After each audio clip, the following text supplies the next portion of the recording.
with regard to the reinsurance contracts, which were written at what some consider and call good losses, you've discussed those insurance contracts in your report, indicating that it's generated $482 million of losses in the year 2000.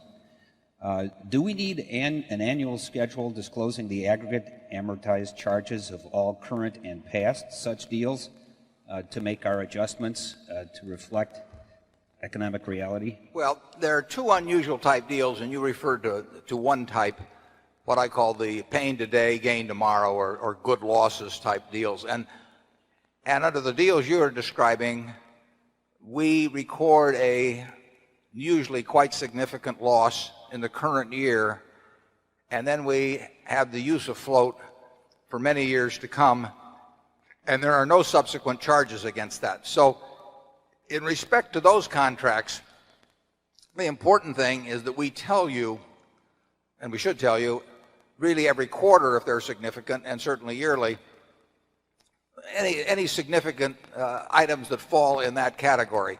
And as you mentioned, we had over 400 million last year. We had a significant amount the year before. We have not had a significant amount this year. I think in the first quarter there may have been a $12 million charge for one of those. If they're significant, we're going to tell you about them. It's a one-time adjustment in your mind that, in effect, you should regard as different than any other type of underwriting loss that we experience, because we willingly enter into these. We take the hit the first year, and accounting calls for that. And over the life of the contract, we expect to make money, and our experience would be that we do make money. But we'll tell you about any significant item of that sort so that you will be able to make an adjustment. Cost of float last year at 6%, which is high. It's not unbearable, but it's high, very high. And included in that 6% cost was about a quarter of it came from these transactions that distorted the current year figure. And therefore, our cost of float, if we hadn't willingly engaged in those transactions, would have been about 4.5%. I should mention to you that I expect that our cost of float, I said in the annual report that absent a mega catastrophe, and I might define a mega catastrophe as insured losses, we'll say, of 20 billion or more, or something on that order.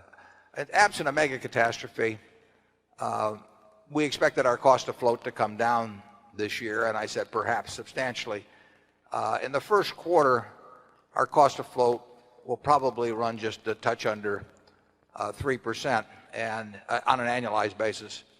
And I think the trend is in that direction absent a mega catastrophe. I would expect the cost of float actually to come down substantially this year. But if we were to take on some of these pain today, gain tomorrow transactions, and we don't have any in the works at the moment, but if we were to take those on, then it would be reflected in our cost of float, and we would lay out the impact of that sort of transaction. Charlie? Yeah, I think almost all good businesses have occasions where they're making today look a little worse than today would otherwise be to help tomorrow. So I regard these transactions as very much the friends of the shareholders. We have a second type of transaction, just to complete, which we also described in the report, which also creates a large amount of float, but where accounting rules spread the cost of that transaction over the life of the float. And those do not distort the current year figures, but they do create an annual charge that exists throughout the life of float. And that charge with us is running something over $300 million a year. But there again, it's a transaction that we willingly and enthusiastically engaged in. And that has this annual cost attached to it. So when you see our cost of float at 3% annualized in the first quarter, it includes probably a $80 million charge or so relative to those retroactive insurance contracts, which were the second kind described in the report. I recognize this accounting is you know, and even the transactions are somewhat Greek to some of you, but they are important in respect to Berkshire. So we do want to lay them out in the annual report for those who want to do their own calculations of intrinsic value.